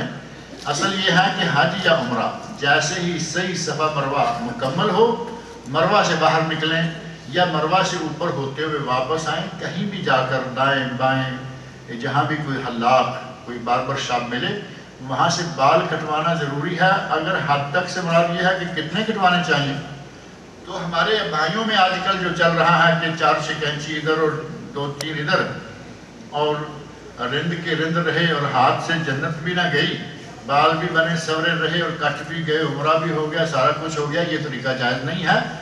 آپ کو بال کٹوانے ہیں یا گنجا جس کو حلق کہا جاتا ہے، یا تقصیر بالوں کو چھوٹا کروانا. اور چھوٹا کروانا سے مراد یہ ہے کہ پورے سر کے بال چھوٹے ہوں، یعنی آپ کے 2-2 انچ 3-3 انچ بال ہیں، آدھا پونا 1/3 2/3 جتنے بھی کٹیں، لیکن ہر بال کٹنا چاہیے. اب تقصیر کے معنی کو ہم لوگوں نے لے لیا چھوٹا کرنا یا تھوڑے سے بالوں کا کاٹنا. میں ایک مثال دیا کرتا ہوں، کبھی کبھی آپ بھی دے دیتا ہوں، کہ آپ کسی باربر شاپ پر گئے، جا کے حلاق سے کہا، باربر سے کہا کہ لو بھائی میرے سر کی تقصیر کر دو. اس نے 5-6 کینچیاں ماری اور کہا کہ نکالو 10 ریال اور جاؤ.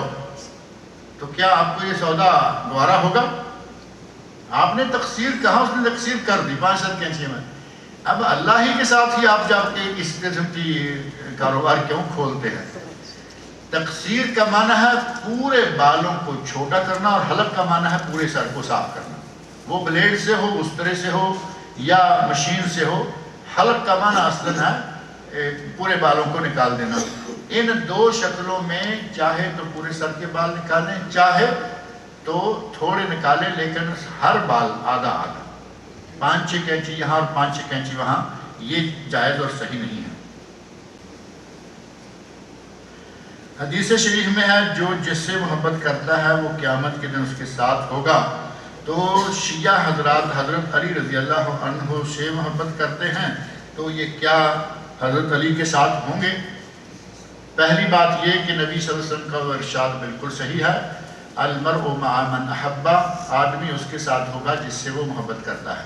صحابی کہتے ہیں یا رسول اللہ، میرا دل اپنے بچوں میں بیٹھے بے چین ہوتا ہے تو میں تڑپ جاتا ہوں آپ کی زیارت کے لیے. صحابہ کی محبت کا معیار دیکھیں. اپنے بیوی بچوں میں بیٹھا ہوتا ہوں، میرا دل تڑپ جاتا ہے، میں بھاگتا ہوں آپ کے پاس آ جاتا ہوں، زیارت کرتا ہوں، مجھے سکون ہو جاتا ہے.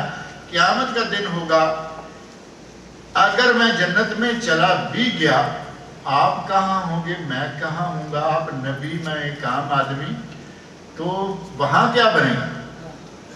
نبی اکرم صلی اللہ علیہ وسلم نے فرمایا المرء مع من احب، جو آدمی جس سے محبت کرتا ہے وہ اس کے ساتھ ہوگا. درجوں کا جو فرق ہے یہ اللہ تعالیٰ سب مٹا دے گا. اور ساتھ ہی قرآن کریم کی آیت، جو آدمی من یطع اللہ و رسولہ، جو آدمی اللہ اور اس کے رسول کی اطاعت کرتا ہے، فَأُولَٰئِكَ مَعَ الَّذِينَ أَنْعَمَ اللَّهُ عَلَيْهِم مِّنَ النَّبِيِّينَ وَالصِّدِّيقِينَ وَالشُّهَدَاءِ وَالصَّالِحِينَ وَحَسُنَ أُولَٰئِكَ رَفِيقًا. نبیوں، صدیقوں، شہداء اور صالحین کے ساتھ ہوگا جو اللہ اور اللہ کے رسول کی باتوں کو مانتا ہے. نبی صلی اللہ علیہ وسلم نے وہ معاملہ کلیئر کر دیا. اب دیکھنا یہ ہے کہ محبت ہے کیا. حضرت علی رضی اللہ عنہ نے کیا اذان یہ کہلوائی تھی اپنے زمانے میں جو یہ اذان کہتے ہیں؟ اب میرا جواب آپ دیتے جائیے. کیا یہ اذان حضرت علی نے کہلوائی ہے؟ کیا حضرت علی یہ مانتے تھے کہ یہ قرآن ناقص ہے؟ آپ تھوڑی آواز دیں مجھے پتہ چلے، میں آگے بھی بڑھنا چاہتا ہوں. حضرت علی کا یہ نظریہ قول ایمان تھا کہ قرآن ناقص ہے. حضرت علی مانتے تھے کہ حضرت جبرائیل علیہ السلام بھول گئے، میرے پاس آنا تھا، نبی صلی اللہ علیہ وسلم کے پاس چلے گئے. یہ جھوٹی محبت ہے، یہ محبت ہے ہی نہیں. یہ نام کی محبت ہے، یہ اصل میں کاروبار کوئی اور ہیں. ان کے پیچھے کون ہے، کہاں سے یہ کھاتا شروع ہوا، وہ کھاتا میں کھولوں گا تو ذرا لمبا ہو جائے گا. ان کو کسی سے کوئی محبت نہیں ہے، یہ اپنے گناہوں کو پیٹ رہے ہیں. تاریخ نکالیں، میں صرف اشارے کر کے جاتا ہوں، تاریخ آپ نکال لینا، قرآن میں واقعات موجود ہیں. آدم علیہ السلام کے بیٹے نے اپنے بھائی کو قتل کیا، کندھے پہ اٹھائے پھرا اور روتا پھر رہا ہے کہ میں کیا کروں، واہ اسفا مجھ سے کیا ہو گیا۔ یوسف علیہ السلام کے بھائیوں نے یوسف کو کنویں میں ڈالا، ابا کے پاس عشاء کے وقت روتے آئے، جاؤ اباءہم عشاء یبکون، قرآن نے بتایا کہ شام کو اپنے باپ کے پاس روتے ہوئے آئے کہ ہمارے بھائی کو کسی نے کھا لیا، بیڑیا کھا گیا۔ کون تھا بیڑیا؟ یہی بھائی تھے جنہوں نے کنویں میں پھینکا، وہی رو رہے ہیں۔ وہاں جس نے قتل کیا وہی پریشان ہے۔ سورہ بقرہ پڑھ کے دیکھیں، جس بھتیجے نے اپنے چچے کا قتل کیا، بقرہ گائے کا نام اسی جگہ آیا ہے، جس بھتیجے نے اپنے چچے کو قتل کیا وہی رو رہا ہے، شور مچا رہا ہے کہ میرا کسی نے چاچا مار دیا۔ اب ذرا تھوڑا آپ بھی تو غور کریں کہ یہ کیوں روتے ہیں، کیوں پیٹتے ہیں، بائے افسوس ہم سے کیا ہو گیا۔ یہ اہل کوفہ نے حضرت حسین رضی اللہ عنہ کو شہید کیا تھا، اور یہ وہی ہیں۔ اللہ تعالیٰ خوب جانتا ہے دنیا میں بھی عذاب دے گا جو اس کے بندوں کو تکلیفیں دینے والے ہیں، آخرت میں بعد میں دیکھا جائے گا۔ تاریخ بتاتی ہے کہ یہ خود مجرم ہیں اور انہیں اپنے جرم کا افسوس ہے، اس پر روتے پیٹتے ہیں۔ حضرت علی سے ان کو کوئی محبت نہیں ہے۔ میری بھتیجی بہت بیمار ہے، اللہ تعالیٰ سے دعا کریں کہ اللہ تعالیٰ ان کی بھتیجی کو شفائے کاملہ و عاجلہ عطا فرمائے۔ کسی عورت سے اپنا بچہ قتل خطا ہو جاوے تو روزوں کے سوا کوئی دوسرا فدیہ بھی ہے یا نہیں ہے؟ دوسرا کوئی فدیہ نہیں ہے، کیونکہ وہ ماں ہے، اسی طرح باپ ہے۔ ان سے اگر روزوں 2 مہینے کے مسلسل روزے جو ہیں شہرین متتابعین، اس کے علاوہ کوئی فدیہ نہیں۔ لیکن اگر بچے کا باپ مطالبہ کر دیتا ہے، اگر کوئی مطالبہ کرے گا تو پھر فدیہ نہیں بلکہ بلڈ منی وہ دینی پڑے گی، جسے بلڈ منی کہا جاتا ہے۔ اگر کوئی مطالبہ کرنے والا نہیں ہے تو روزے رکھیں اور معاملہ ختم۔ اگر غیر مسلم قرآن پڑھنے کے لیے مانگے تو کیا اس کو دینا جائز ہے؟ اگر غیر مسلم ہے، آپ سمجھتے ہیں کہ اس میں قرآن کریم پڑھنے کی دلچسپی نظر آتی ہے اور یہ پڑھے گا تو مسلمان ہو جائے گا۔ اب جتنے واقعات ہمیں ملتے ہیں نو مسلموں کے، ان سب نے قرآن کو پڑھا اور بعد میں مسلمان ہوئے۔ اگر ہم یہ شرط لگا دیں کہ پہلے قرآن پڑھو پہلے مسلمان ہو پھر دیں گے تو نہ نارمل تیل ہوگا۔ تو بہتر یہ ہے کہ ٹرانسلیٹڈ قرآن جو ہے وہ اس کو دیں اور ساتھ دعا کریں، ساتھ اس کو کچھ ہدایت بھی کر دیں کہ بھائی یہ ہماری جیسے تمہاری ہولی بک ہے، تم تو اس کے ساتھ جو حشر کرتے ہو ہمیں معلوم ہے۔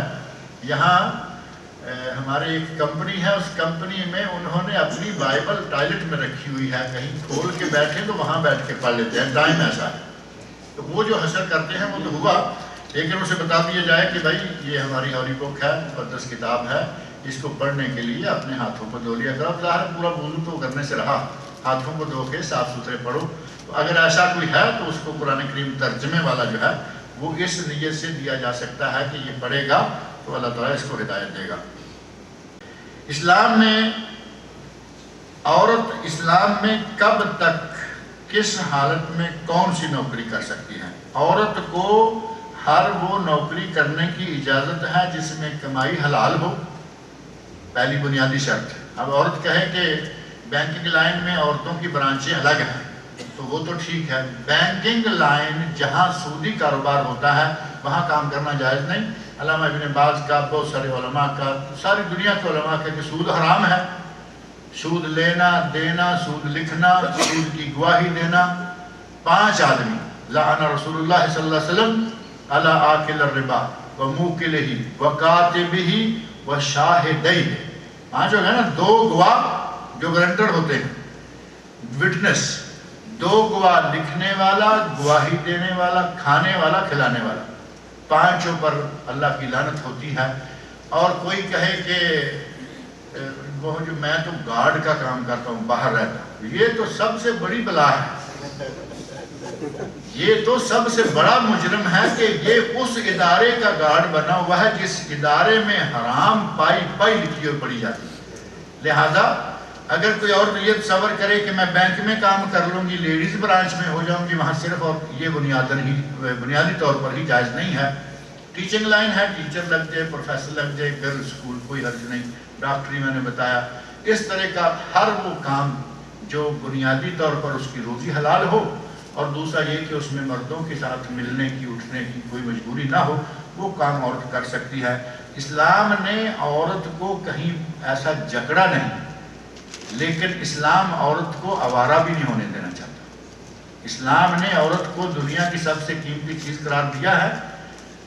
الدنیا کلھا متاع وخیر متاع الدنیا المرأۃ الصالحہ۔ جو بھی قیمتی چیز ہوتی ہے اس کو سنبھال کے رکھا جاتا ہے۔ ہیرے، جواہرات، جیولری، پیسے لوگ پہلے صندوق میں رکھتے ہیں، صندوق کو پیٹی میں، پیٹی کو سیف میں، کتنی دور۔ ان سب چیزوں سے قیمتی چیز ہے مسلمان عورت۔ اس کو پردے میں رکھا جائے، وہ پردے میں رہے۔ اور آج تو مسئلہ وہاں تک آ چکا ہے کہ پہلے آہستہ آہستہ پردہ کیا تھا، کپڑے کم ہوئے تھے، اب لوگوں کو کپڑے کم کرنے کے لیے ماڈلنگ شروع ہو گئی۔ ریڈیو ٹیلی ویژن پہ لڑکیاں آ رہی ہیں، ماڈلنگ کر رہی ہیں کہ یہ لباس پہنو۔ چلنے کا انداز انتہائی فوش، انتہائی بد کرداروں والا۔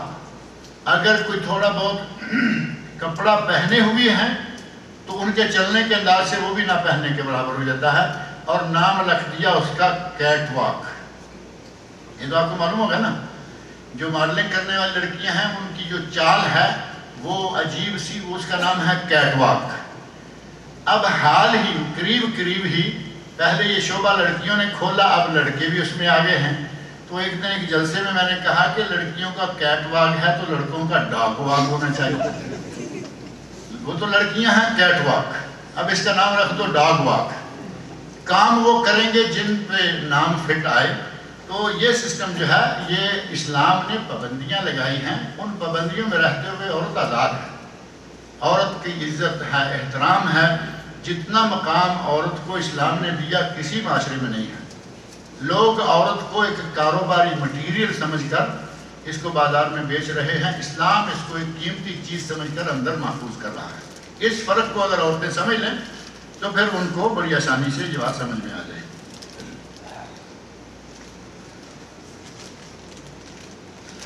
ان کے جانے وانے کا سلسلہ نہیں نا کوئی جب تک میں، کیونکہ سوال تو بہت سارے ہیں نا۔ کہتے ہیں کہ آج جیسے ابھی ہو گیا ہے، روا روی میں کسی نے بھی توجہ نہیں کی کہ اقامت کے بغیر جماعت ہو گئی ہے۔ آپ لوگوں نے محسوس کیا ہوگا، اذان دی انہوں نے، اقامت نہیں ہوئی، اور ہم سب موجود تھے، کسی نے بھی نہیں کہا کہ پہلے اقامت کہہ لو۔ اللہ رب العزت ہم سب کی نماز کو باجماعت قبول فرمائے۔ اگر کبھی ایسا ہو جائے تو انشاءاللہ کوئی حرج نہیں ہے، بہتر یہی ہے کہ اقامت کہی جائے، اذان ہو نہ ہو اقامت کہہ لی جائے۔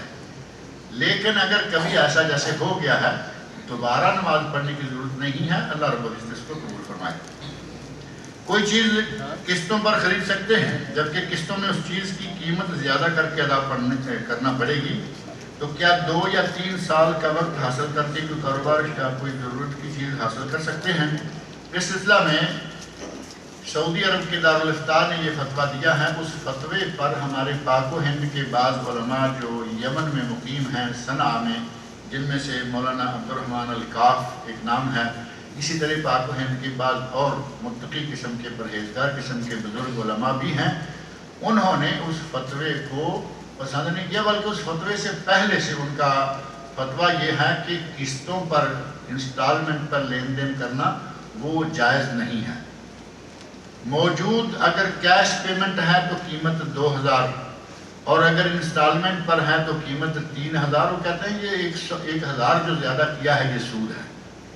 جبکہ سعودی دارالافتاء نے کہا کہ نہیں، اگر قیمت طے ہو جائے، قسطوں کی تعداد طے ہو جائے، ہر قسط کی قیمت بھی طے ہو جائے، اور اگر قسط آگے پیچھے ہو جائے تو اس قیمت میں اضافہ بھی نہ کیا جائے، یعنی یہ ساری شرطیں اگر پوری کر لیں تو اس کو جو وقت دیا گیا ہے 1 سال کا 2 سال کا، اس وقت کے معاوضے کے طور پر تھوڑی قیمت زیادہ کرنا جائز ہے۔ اب اگر کسی کا اطمینان ہو کہ یہ ساری شرطیں بنتی ہیں اور بنیادی طور پر وہ ادارہ سودی نہ ہو، بینک نے کوئی گاڑی قسطوں پہ لے کے دے دی تو بینک تو بیچارہ بھلامان سود تو کرتے ہی سود ہیں، وہ کسی کے ساتھ اور کیا کریں گے۔ ایک کمپنی ہے، اس کا کاروبار سودی نہیں، یعنی مثال کے طور پر کپڑے کی فیکٹری ہے کوئی, یا شکر کی فیکٹری ہے, لوہے کی فیکٹری ہے, اصل میں ان کا کاروبار سودی نہیں, لیکن وہ اپنے شو روم سے چیزیں انسٹالمنٹ پر بھی دے رہے ہیں. اگر وہ دیتے ہیں شرطیں دار رفتہ والی ساری پوری کر لے تو انشاءاللہ انسٹالمنٹ پہ لینے دینے میں کوئی حرج نہیں ہے. لیکن بہت بہتر یہ ہے کہ اس سے بچا جائے, کیونکہ اس میں علماء نے شبہ ظاہر کر دیا ہے. صحت, مال, جائیداد اور اولاد کو نظر بد سے بچانے کے لیے کیا کرنا ہوگا؟ اس کے لیے میں نے پہلے ذکر کیا ہے کہ دعا پڑھیں. دوسرا یہ کہ روزانہ بسم اللہ الذی لا یضر مع اسمہ شیء فی الارض ولا فی السماء وہو السمیع العلیم, یہ دعا شام کو, یہ دعا صبح کو 3 مرتبہ اپنے گھر میں پڑھیں, بچوں کے سامنے, بچوں کو سکھلائیں وہ بھی پڑھیں, بیوی کو سکھلائیں وہ بھی پڑھیں. اور اسی طرح ہی بعض دعائیں اعوذ بکلمات اللہ التامات من شر ما خلق, ایک اس سے ذرا لمبی ہے, اعوذ بکلمات اللہ التامات من شر کل شیطان وہامۃ ومن کل عین لامہ.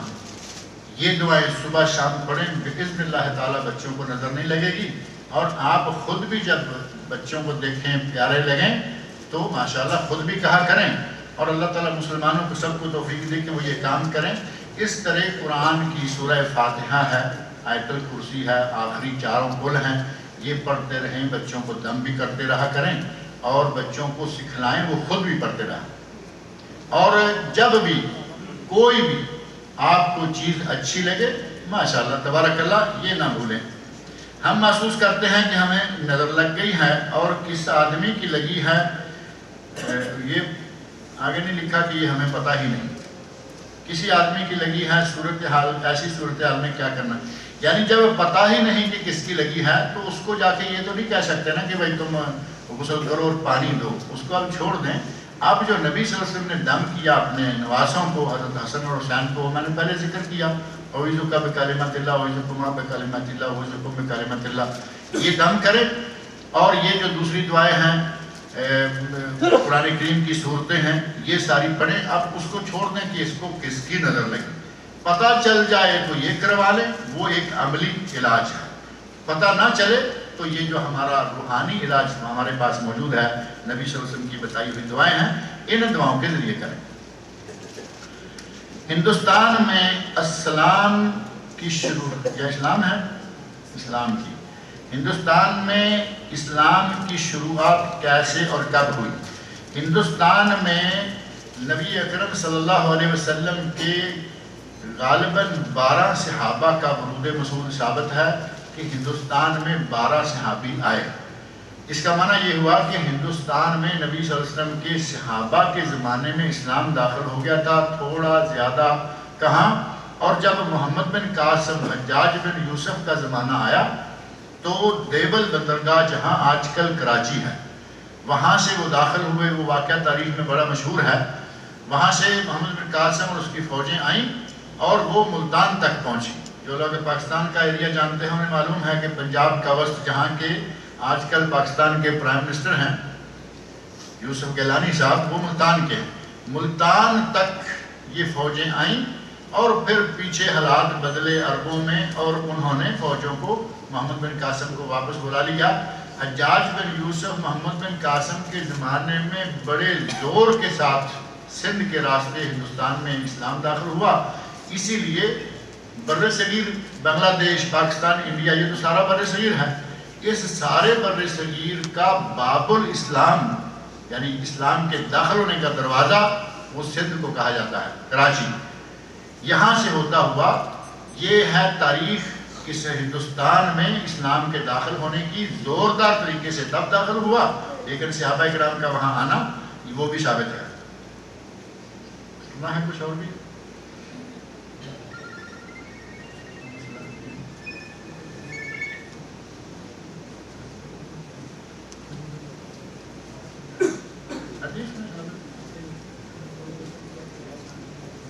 نہیں. سوال یہ ہے کہ حضرت عمر فاروق رضی اللہ عنہ کے بارے میں جیسا کہ میں نے ذکر کیا, لو کان بعدی نبی لکان عمر, اگر میرے بعد کوئی نبی ہونا ہوتا تو عمر ہوتے. کیا یہ بات نبی صلی اللہ علیہ وسلم نے حضرت ابوبکر صدیق کے لیے بھی کہی ہے؟ تو یہ بات کسی حدیث میں ثابت نہیں ہے. حضرت ابو بکر صدیق کے فضائل اپنی جگہ ہے بے شمار، حضرت عمر سے اعلیٰ. حضرت عمر رضی اللہ عنہ، یہ نہ سمجھیں کہ میں نے ان کا ذکر کیا تو شاید اس سے حضرت ابو بکر کی شان کم ہو جائے گی. حضرت عمر فاروق کہتے ہیں ایک رات جو نبی صلی اللہ علیہ وسلم اور ابو بکر صدیق غار ثور میں تھے اور وہاں سے نکل کے مدینہ منورہ کو روانہ ہوئے، ایک رات کی نیکیاں جو ابو بکر رضی اللہ عنہ کی ہیں وہ آل عمر کی ساری عمر کی نیکیوں سے زیادہ ہے. آل عمر کا یعنی کہ میری آل عمر کی ساری عمر کی نیکیاں اکٹھی کی جائیں تو ابو بکر کی اس رات کی نیکیوں کے برابر نہیں ہوتی. نبی صلی اللہ علیہ وسلم نے ارشاد فرمایا کہ میں نے مجھ پر دنیا نے جس نے بھی کوئی احسان کیا میں نے اس کا بدلہ چکا دیا سوائے ابو بکر کے. اس کا بدلہ میں دنیا میں چکا ہی نہیں سکتا، ان کا بدلہ قیامت کے دن میری طرف سے اللہ چکائے گا. ابو بکر کا مقام ثانی اثنین، سورہ توبہ، ثانی اثنین اذ ہما فی الغار اذ یقول لصاحبہ لا تحزن ان اللہ معنا. قرآن میں اگر کسی کو صحابی کہا گیا ہے تو وہ صرف ابو بکر صدیق رضی اللہ عنہ. ثانی اثنین اذ ہما فی الغار اذ یقول لصاحبہ، یعنی صحابی کا نام باقاعدہ اللہ نے حضرت ابو بکر صدیق کو یہاں دیا. حضرت ابو بکر صدیق کے تذکروں سے قرآن بھرا ہوا ہے، جگہ جگہ آپ کی زندگی آپ کے اعمال کے ساتھ واقعات آتے ہیں لیکن نام نہیں آیا. نام کن کا آیا؟ حضرت زید رضی اللہ عنہ، زید بن حارث، ان کا نام باقاعدگی کے ساتھ قرآن میں آیا.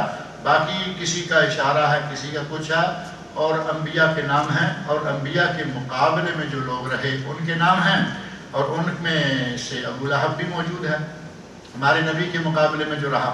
تو یہ چیزیں جو ہیں اس طرح قرآن کریم کے اندر موجود ہیں.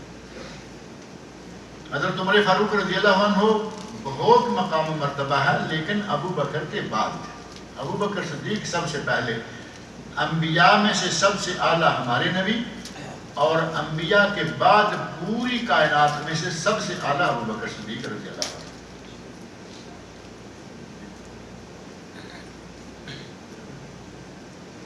اگر یہ بیٹھنا چاہتے ہیں ایک سوال جس کا میں خلاصہ جو ہے کر دوں گا. بہت بار یہ دہرایا جا رہا ہے کہ جو یہاں تصویر لی جاتی ہے اس سے کچھ لوگوں کو جو ہے شکایت ہے، اور یہ سوال بھی آیا تھا. تو یہ جو ہے مکتب کی ضرورت کے تحت یہ تصویر لی جا رہی ہے، اور اوقاف کی کچھ ضرورتیں ہیں اس کے تحت یہ تصویر لی جا رہی ہے. جو آپ دیکھتے ہیں آدمی یہاں سے جو ہے تصویر لیتا ہے یہاں سے وہاں سے، کچھ مکتب کی جو ہے ضرورت کے تحت وہ تصویر لی جا رہی ہے. یہ کسی اور اس کا کوئی مقصد نہیں ہے، صرف یہی مقصد ہے. اور کچھ اوقاف کی ضروریت ہے، ان کی کچھ شرائط ہے، اس کے لیے یہ تصویر لی جاتی ہے. ہو سکتا ہے جو ہے ہم نے آپ کے سوال کا جواب دے چکے ہیں. السلام علیکم، جزاک اللہ خیر. اللہ آپ لوگوں کو اور شیخ کو بھی جو ہے. اعوذ باللہ من الشیطان الرجیم. پناہ مانگتا ہوں میں اللہ کی شیطان مردود سے. بسم اللہ الرحمن الرحیم. شروع اللہ کا نام لے کر جو بڑا مہربان نہایت رحم والا ہے.